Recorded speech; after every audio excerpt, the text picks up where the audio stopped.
Bayangkan, Anda tidak perlu lagi membeli benih. Tidak akan pernah lagi. Bagaimana jika saya memberitahu Anda bahwa kebun rumah Anda sendiri bisa menjadi sumber benih yang tidak pernah habis dan semuanya gratis? Hari ini, kami akan mengubah Anda dari sekadar tukang kebun menjadi penjaga benih sejati. Anda akan mempelajari rahasia yang tidak hanya menghemat uang Anda, tetapi juga membantu Anda mendapatkan hasil panen yang sangat cocok dengan kondisi lingkungan Anda. Bagi sebagian orang, gagasan mengumpulkan benih sendiri mungkin terdengar rumit, seperti alkimia. Padahal nenek moyang kita sudah melakukannya selama ribuan tahun. Ini bukan tren atau life hack baru, melainkan keterampilan kuno yang sangat bermanfaat. Kita saja yang sedikit melupakannya di era kemasan benih yang menarik di pusat-pusat kebun. Tapi hari ini, kita akan mengembalikan semuanya seperti semula. Baik. Mari kita mulai dari awal. Tanaman jenis apa saja yang sebenarnya cocok untuk kita ambil benihnya?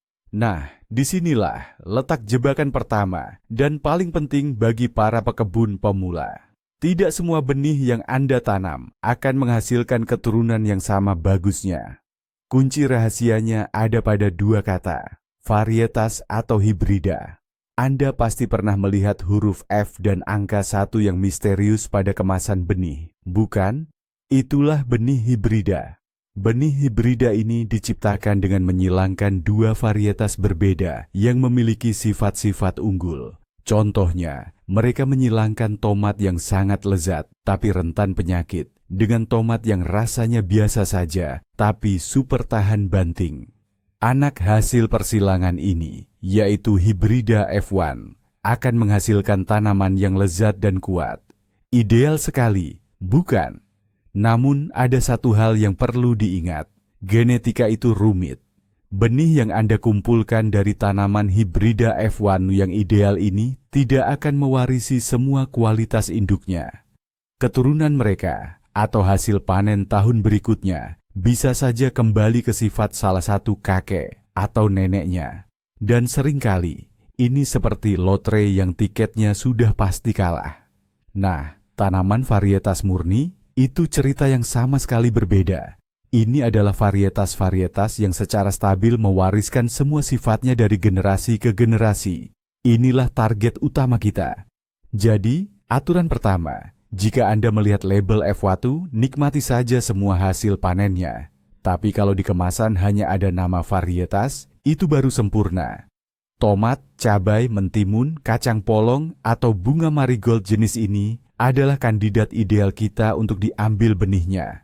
Baik, sekarang mari kita bahas aturan utama dalam seleksi benih, yang mengubah kegiatan mengumpulkan biasa menjadi seni pemuliaan yang sesungguhnya. Coba tengok kebun Anda. Untuk mengumpulkan benih, kita tidak sekadar memilih tanaman yang bagus, melainkan sang juara mutlak di kebun Anda. Pikirkan baik-baik, tanaman tomat mana yang paling tangguh dan sehat, bahkan saat tetangga Anda sudah direpotkan oleh busuk daun. Mentimun mana yang tak henti berbuah paling lama, cabai mana yang menghasilkan buah paling banyak, cantik, dan seragam. Dan tentu saja, buah dari tanaman mana yang paling lezat? Ya, yang itu, yang Anda bangga menyajikannya di meja makan. Nah, itulah kandidat ideal kita. Ingat, kita sedang melestarikan gen-gen terbaik.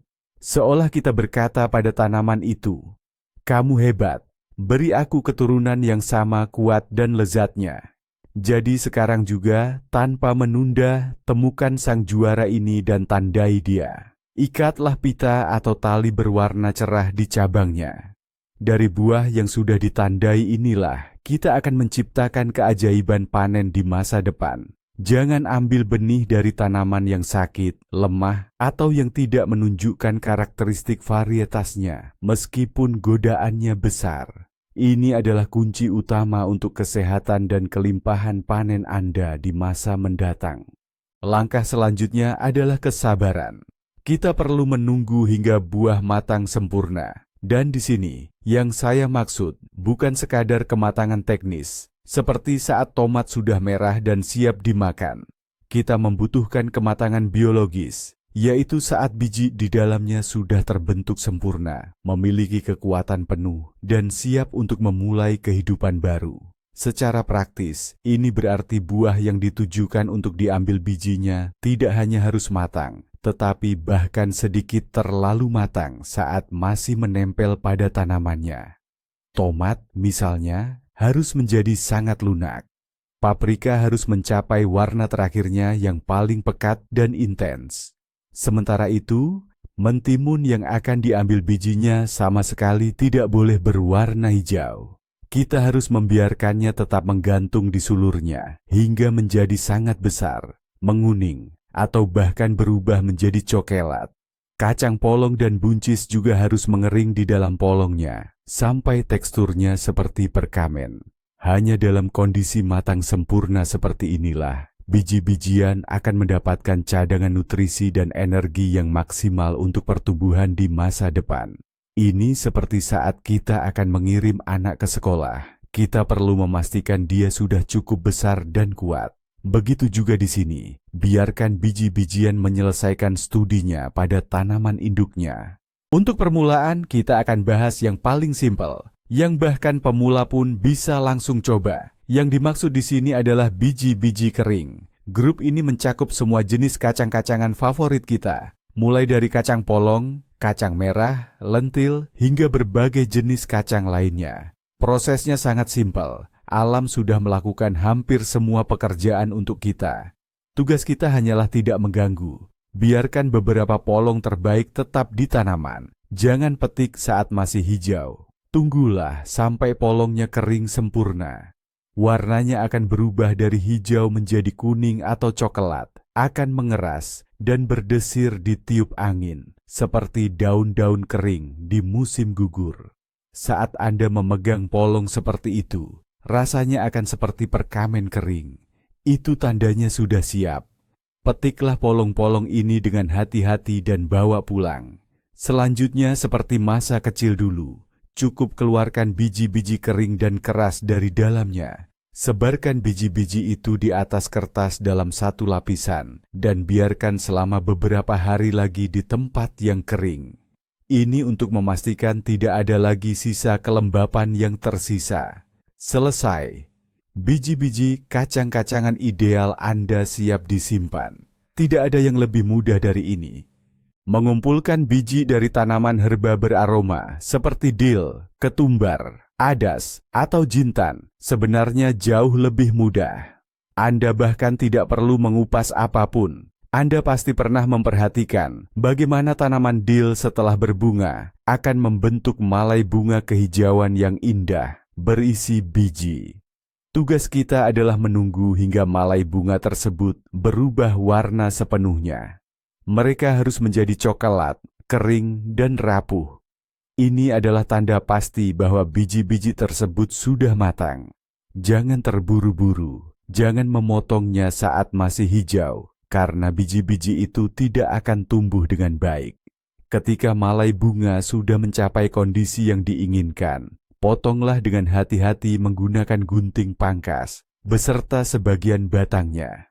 Sekarang, ambil kantong kertas biasa, atau cukup koran yang dilipat menjadi bentuk kerucut. Masukkan malai bunga yang sudah dipotong ke dalamnya secara terbalik, lalu guncangkan dengan baik. Anda akan mendengar suara gemerisik khas. Itu adalah biji-biji matang yang mudah terlepas dan jatuh ke dasar kantong. Itu saja, tidak ada pekerjaan yang rumit. Tinggal menuangkan biji-biji itu ke piring, membuang kotoran yang tidak sengaja terbawa, dan membiarkannya mengering sebentar di dalam ruangan. Persediaan rempah-rempah aromatik Anda serta biji-biji untuk penanaman berikutnya sudah siap. Yuk, kita ke kebun bunga. Mengumpulkan benih dari bunga favorit agar tahun depan bisa mekar kembali dan mempercantik halaman kita adalah salah satu kegiatan yang paling menyenangkan. Ambil contoh saja bunga-bunga populer dan mudah dirawat seperti marigold, calendula, atau cosmos. Prinsipnya sama seperti tanaman lain. Kita tunggu sampai benihnya benar-benar matang. Pilih batang atau tanaman bunga yang paling indah dan rimbun. Setelah bunga-bunga mekar dan mulai layu, jangan langsung memotongnya seperti yang biasa Anda lakukan untuk menjaga tampilan taman. Biarkan beberapa bunga yang paling besar tetap menempel pada tanamannya. Amati perkembangannya. Kelopak bunga akan layu dan gugur, sementara kepala bunga atau wadah benihnya akan mulai menghitam dan mengering. Pastikan bagian ini benar-benar kering, berwarna coklat, dan terasa keras saat disentuh. Baru setelah itu Anda bisa memetiknya. Pada marigold, benihnya berbentuk seperti batang kecil berwarna hitam dengan mahkota putih. Di ujungnya, terletak di dasar bunga yang sudah kering. Sedangkan pada kalendula, benihnya mirip kait kecil yang melengkung. Cukup kumpulkan kepala bunga atau wadah benih yang sudah kering ini, bawa pulang, kocok, atau keluarkan benihnya di atas selembar kertas, lalu biarkan mengering sempurna selama beberapa hari lagi. Saking mudahnya, Anda pasti tidak akan pernah mau lagi membeli benih bunga-bunga ini di toko. Nah, sekarang kita akan masuk ke bagian yang paling menarik, dan bisa dibilang yang paling penting. Kita akan beralih membahas apa yang disebut biji basah. Ini adalah biji-biji yang ditemukan di dalam daging buah yang berair, seperti pada tomat, mentimun, atau melon. Dan untuk biji jenis ini, pengeringan biasa saja tidak cukup. Jika Anda hanya mengambil biji dari tomat dan meletakkannya begitu saja di ambang jendela, kemungkinan besar biji itu tidak akan berkecambah. Mengapa demikian? Alam sangat bijaksana. Setiap biji jenis ini dikelilingi oleh lapisan khusus yang berlendir dan bertekstur seperti jeli. Lapisan ini berfungsi sebagai inhibitor, yaitu zat yang menghambat atau menekan proses perkecambahan. Fungsinya adalah untuk mencegah biji mulai tumbuh langsung di dalam buah yang masih segar dan berair. Dalam kondisi alami, tomat akan jatuh ke tanah dan mulai membusuk. Nah, selama proses pembusukan atau fermentasi inilah, lapisan pelindung tersebut akan hancur. Dan barulah setelah itu, biji siap untuk berkecambah. Tugas kita sekarang adalah meniru proses alami ini di rumah. Proses ini disebut fermentasi. Jangan khawatir atau takut dengan istilah ini. Sebenarnya semua sangat sederhana. Dan saya akan tunjukkan setiap langkahnya sekarang. Baiklah, mari kita ambil tomat juara kita, yang sempurna itu, matang sepenuhnya, atau bahkan lebih bagus lagi kalau sedikit terlalu matang, yang sudah kita tandai dengan pita sebelumnya. Ingat, tomat ini harus benar-benar sehat, tanpa ada bintik atau tanda-tanda penyakit sedikit pun. Kualitas panen masa depan Anda dimulai tepat dari pemilihan ini. Sekarang kita butuh stoples kaca atau gelas yang bersih. Belah tomat kita menjadi 2 bagian. Anda bisa melihat bahwa biji-biji tomat terletak di dalam rongga-rongga khusus, dikelilingi oleh cairan dan daging buah yang seperti jeli. Ambil sendok teh biasa dan keruklah semua isi dari rongga-rongga biji tersebut dengan hati-hati, langsung ke dalam stoples. Usahakan hanya mengambil biji beserta cairan di sekitarnya. Daging buah yang padat itu tidak kita perlukan. Jika cairan dalam tomatnya agak sedikit dan bijinya tidak terendam, Anda bisa menambahkan 1 atau 2 sendok makan air bersih ke dalam stoples, tapi jangan lebih dari itu. Air ini hanya akan membantu memulai proses fermentasi. Selesai, tahap persiapan sudah selesai. Kita sudah menciptakan lingkungan yang ideal untuk eksperimen ilmiah kecil kita ini. Setelah biji-bijian kita dengan cairannya berada di dalam toples, sekarang saatnya masuk ke proses fermentasi. Jangan tutup toples terlalu rapat dengan tutupnya, karena gas yang terkumpul di dalamnya bisa membuatnya pecah. Lebih baik tutupi mulut toples dengan selembar kain kasa, kain tipis, atau tisu dapur, lalu ikat dengan karet gelang. Ini memungkinkan gas keluar, tetapi melindungi isinya dari serangga kecil. Letakkan toples ini di tempat yang hangat, tapi tidak terkena sinar matahari langsung. Meja dapur atau ambang jendela yang tidak tersinari matahari langsung sangat ideal. Dan biarkan saja selama 2, maksimal 3 hari. Selama waktu ini Anda akan melihat gelembung-gelembung mulai muncul di permukaan cairan. Mungkin akan terbentuk lapisan busa, dan sejujurnya akan tercium bau asam khas fermentasi. Kadang, lapisan tipis jamur putih bahkan bisa muncul di bagian atas. Jangan panik, ini sangat normal. Proses-proses inilah kerja ragi dan bakteri yang memecah lapisan seperti jeli yang menghalangi biji kita untuk berkecambah. Inilah tujuan utama kita. Yang terpenting, jangan sampai terlalu lama. Jika biji dibiarkan lebih dari 3 hari dalam kondisi ini, mereka bisa mulai berkecambah langsung di dalam toples, dan ini sama sekali tidak kita inginkan. Mengapa kita harus melalui proses fermentasi yang terkesan rumit ini? Padahal, kita bisa saja langsung mencuci dan mengeringkannya. Seperti yang sudah saya jelaskan sebelumnya, tujuan utama fermentasi adalah untuk memecah lapisan gel penghambat yang membungkus benih dan mencegahnya berkecambah. Tanpa tahap ini, daya kecambah benih tomat akan sangat rendah. Namun, keuntungan fermentasi tidak berhenti di situ. Fermentasi memiliki setidaknya 2 manfaat besar lainnya. Pertama, proses ini membunuh patogen penyebab banyak penyakit yang mungkin menempel pada permukaan benih. Artinya, kita melakukan semacam sterilisasi benih, sehingga tanaman kita di masa depan akan lebih sehat. Kedua, selama fermentasi terjadi proses seleksi alami. Benih yang padat, bernas, dan berisi akan tenggelam ke dasar wadah, sementara benih yang kosong tidak berkembang sempurna atau kotoran ringan akan tetap mengapung di permukaan. Dengan cara ini, kita dengan mudah memisahkan gandum dari sekamnya dan hanya menyimpan benih berkualitas terbaik sebagai bahan tanam. Jadi, penantian 2 hingga 3 hari dan aroma khas yang sedikit menyengat itu adalah harga yang kecil untuk mendapatkan panen yang sehat dan melimpah di masa depan. Setelah 2, paling lama 3 hari berlalu, mari kita periksa toples kita. Anda akan melihat cairan yang mulai terpisah lapisannya, mungkin dengan sedikit jamur dan gelembung di permukaan.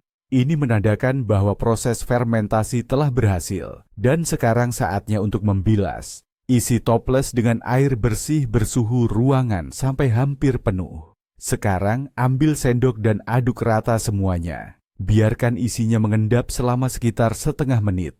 Anda akan menyaksikan sesuatu yang menakjubkan. Semua biji yang baik dan berisi akan tenggelam ke dasar. Sementara semua ampas, jamur, biji kosong, dan sampah lainnya akan mengapung ke permukaan. Tugas kita sekarang adalah dengan hati-hati membuang lapisan air keruh bagian atas ini beserta semua sampahnya. Jangan khawatir, biji-biji yang baik akan tetap berada di dasar. Ulangi prosedur ini 2 hingga 3 kali lagi. Tuang kembali air bersih, aduk, biarkan mengendap, lalu buang lapisan atasnya. Lakukan terus hingga air di dalam toples hampir jernih, dan hanya tersisa biji-biji yang bersih serta bagus di dasarnya. Ini adalah cara kalibrasi yang sangat sederhana dan mudah dilihat, yang menjamin hanya biji-biji terbaik dari yang terbaik yang akan disimpan. Setelah benih kita bilas dan memastikan semuanya benar-benar bersih, saatnya mengeluarkan benih dari wadah dan mempersiapkannya untuk proses pengeringan. Metode paling praktis adalah dengan menggunakan saringan kecil. Sebaiknya pilih saringan plastik, bukan yang berbahan logam, dengan lubang yang sangat kecil dan rapat. Cukup tuangkan seluruh isi wadah ke dalam saringan tersebut. Air akan mengalir keluar, meninggalkan semua benih berharga kita di dalamnya. Untuk memastikan tidak ada sisa lendir, kita bisa membilasnya lagi sebentar di bawah aliran air dingin yang lembut, langsung di saringan. Setelah itu, kocok saringan dengan kuat beberapa kali untuk menyingkirkan sebanyak mungkin kelembaban berlebih. Benih memang harus tetap basah, namun air seharusnya sudah tidak lagi menetes darinya. Kini, benih-benih ini sudah siap sepenuhnya untuk tahap yang paling krusial, yaitu pengeringan. Tahap ini akan menentukan secara langsung berapa lama benih dapat disimpan dan seberapa baik daya kecambahnya di musim semi nanti.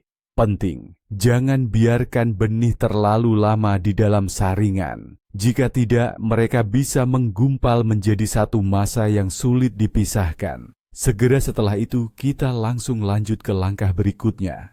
Sekarang, mari kita bahas tentang timun. Prosesnya hampir sama dengan tomat, tapi ada beberapa perbedaan penting dalam pemilihan buahnya. Timun yang kita gunakan untuk mengambil bijinya bukanlah timun hijau renyah yang biasa kita makan di salad. Untuk benih, kita harus memilih buah yang khusus, yang sering disebut timun induk. Pilih satu buah timun dari sulur yang paling kuat dan produktif. Biasanya yang pertama muncul, lalu biarkan saja. Jangan dipetik. Biarkan timun itu tumbuh dan menua di sulurnya selama mungkin. Nanti, timun ini akan berubah warna dari hijau menjadi kuning, membesar hingga ukuran raksasa. Bahkan bisa berubah oranye atau coklat muda. Kulitnya pun akan menjadi keras dan kasar. Nah, timun yang sudah sangat tua seperti inilah yang kita butuhkan. Saat sulurnya mulai mengering, petik timun induk tadi dan diamkan lagi selama 1-2 minggu di dalam ruangan agar matang sempurna. Setelah itu belah timun memanjang. Keruk biji beserta sedikit dagingnya menggunakan sendok ke dalam wadah atau toples. Tambahkan sedikit air, sama seperti saat memproses biji tomat. Lalu biarkan berfermentasi selama 1-2 hari. Biji timun berfermentasi lebih cepat. Dan selanjutnya prosesnya sama seperti biasa. Dicuci, disortir, lalu dikeringkan. Nah, untuk urusan biji cabai, prosesnya jauh lebih sederhana. Baik paprika maupun cabai pedas, keduanya termasuk jenis tanaman yang tidak memerlukan fermentasi. Ini tentu sangat memudahkan pekerjaan kita. Prinsip pemilihannya pun tidak jauh berbeda. Cari saja tanaman yang paling subur dan produktif. Kemudian, pilih buah yang paling besar, mulus, dan paling mewakili ciri khas varietasnya. Biarkan buah ini matang sempurna langsung di pohonnya. Meskipun Anda terbiasa memakan cabai atau paprika saat masih mentah, misalnya berwarna hijau, untuk tujuan pengambilan biji, Anda harus menunggu sampai warnanya benar-benar berubah menjadi matang, entah itu merah, kuning, atau oranye. Semakin lama buah itu dibiarkan di pohon, bijinya akan semakin matang dan berkualitas. Setelah matang, petik buah yang ideal ini, lalu bawa pulang. Belah buahnya, dan Anda akan melihat bahwa semua bijinya menempel rapi pada bagian tengahnya.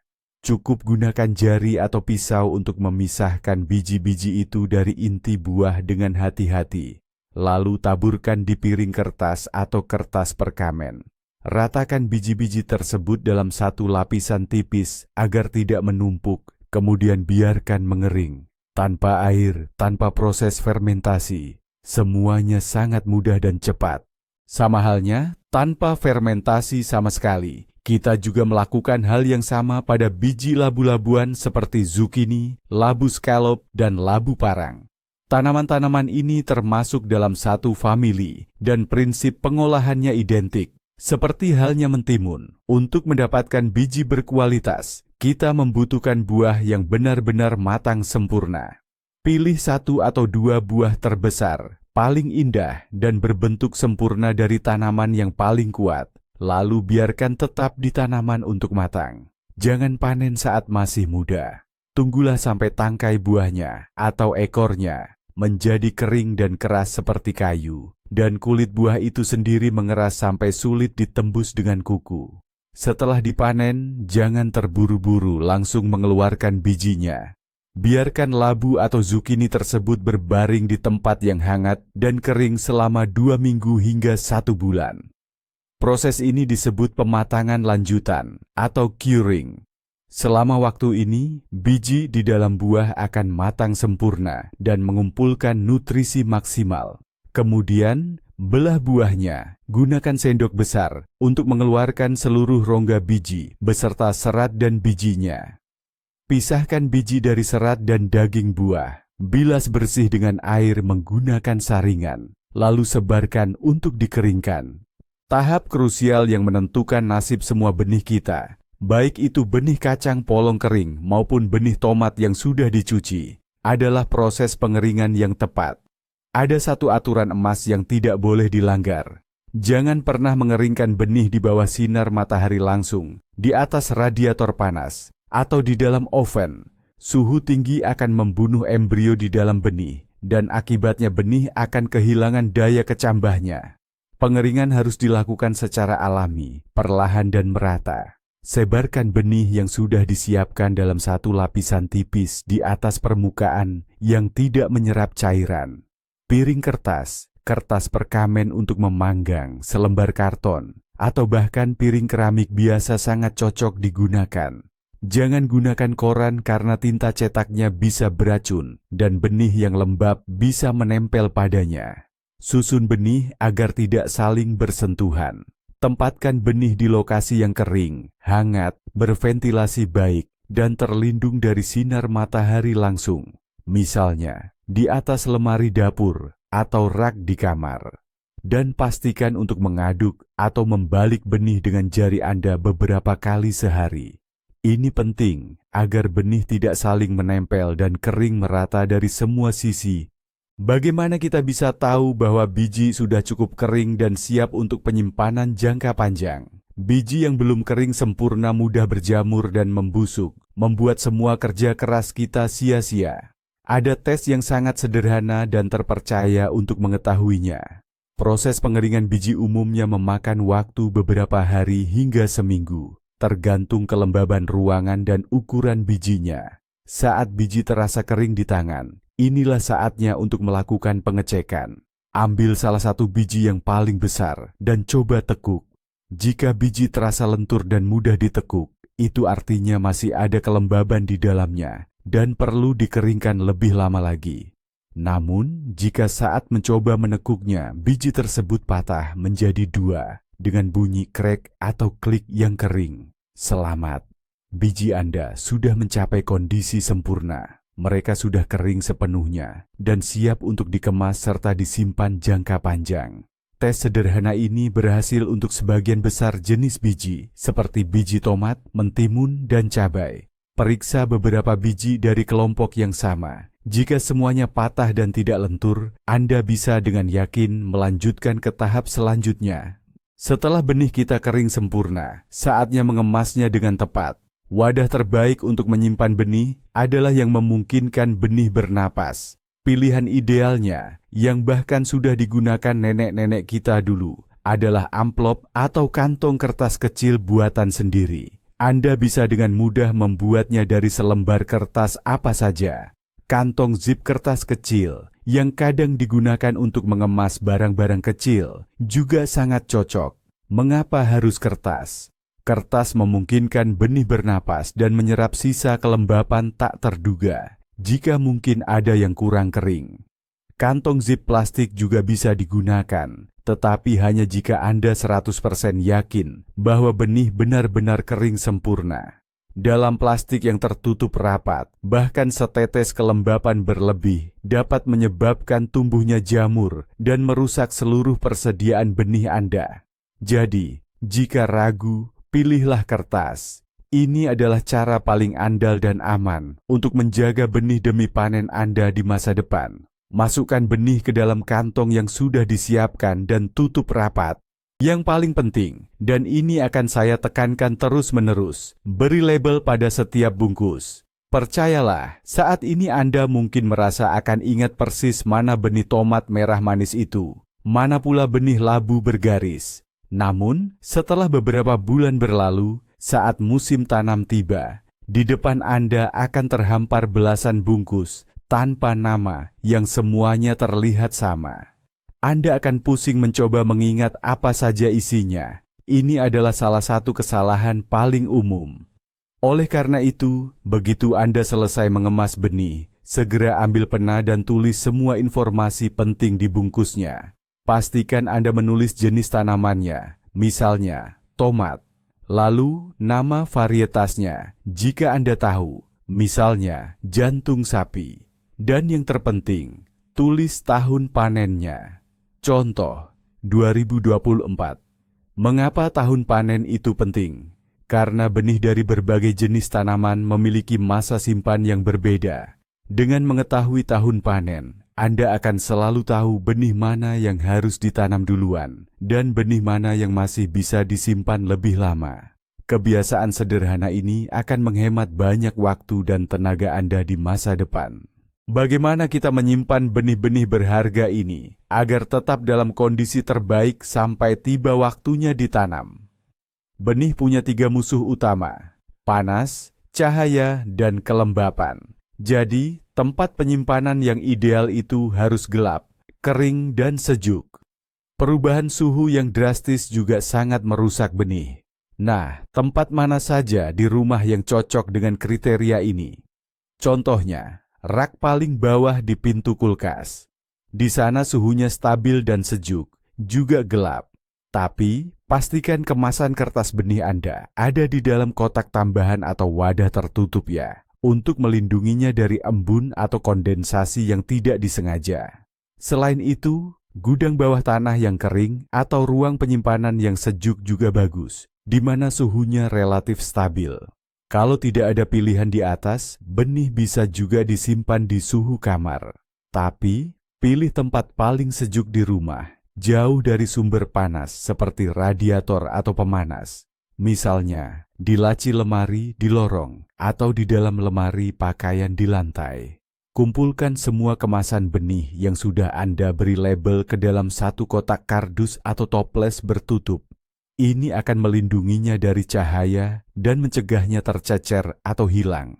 Sebagai tips terakhir, saya punya satu trik sederhana, namun sangat bermanfaat untuk memastikan benih Anda tetap dalam kondisi prima dan terlindungi dari musuh utamanya, kelembaban. Bahkan di ruangan paling kering sekalipun, kelembaban udara bisa berfluktuasi, yang berdampak negatif pada daya simpan benih. Untuk mencegah hal ini, gunakan silika gel biasa. Silika gel itu adalah paket-paket kecil berisi butiran transparan yang sering Anda temukan di kotak sepatu baru, tas, atau barang elektronik. Jangan dibuang. Silika gel adalah penyerap kelembaban yang sangat ampuh. Ia sangat efektif menyerap kelembaban berlebih dari udara. Cukup letakkan 1 atau 2 paket silika gel itu di dalam kotak atau wadah tempat Anda menyimpan benih. Ini akan menciptakan mikroklimat kering di sekeliling benih dan berfungsi sebagai perlindungan ekstra dari kelembaban berlebih serta jamur. Jika Anda tidak memiliki paket silika gel, Anda bisa menggunakan cara tradisional. Letakkan lapisan beras atau garam yang dibungkus dalam kantong kain kecil di dasar kotak penyimpanan. Beras dan garam juga sangat baik dalam menyerap kelembaban. Langkah sederhana ini akan membantu menjaga daya kecambah benih Anda pada tingkat optimal. Disinilah letak keajaiban berkebun yang sesungguhnya, sebuah trik yang tidak akan kamu temukan di balik kemasan benih. Dengan mengumpulkan benih dari tanaman terbaik di kebun Anda sendiri, tahun demi tahun, Anda tidak hanya menghemat uang, Anda sedang melakukan pemuliaan tanaman secara mandiri. Setiap generasi tanaman baru akan semakin baik dan lebih baik dalam beradaptasi dengan tanah, iklim, serta kondisi lingkungan Anda. Dalam 5 atau 7 tahun, Anda akan memiliki varietas unik milik Anda sendiri yang sangat cocok untuk lahan kebun Anda. Tomat Anda akan lebih lezat, cabai lebih produktif, dan bunga-bunga Anda akan mekar lebih cerah. Anda tidak lagi sekadar seorang pekebun biasa, melainkan seorang pencipta yang tahun demi tahun terus meningkatkan bank genetik tanaman Anda sendiri. Ini dia seni berkebun level master.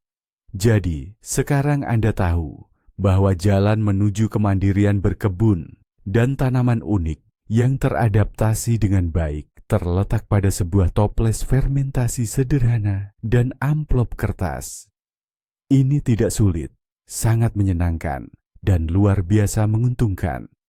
Terima kasih telah menonton video ini sampai selesai. Jika video ini bermanfaat bagi Anda, mohon berikan like dan subscribe ke channel ini agar tidak ketinggalan rahasia-rahasia berkebun sukses lainnya. Nah, sekarang giliran Anda yang menjawab. Apakah Anda sudah pernah mencoba mengumpulkan benih sendiri? Bagikan pengalaman Anda di kolom komentar. Tanaman apa yang paling berhasil Anda kumpulkan benihnya dan kesulitan apa yang Anda hadapi.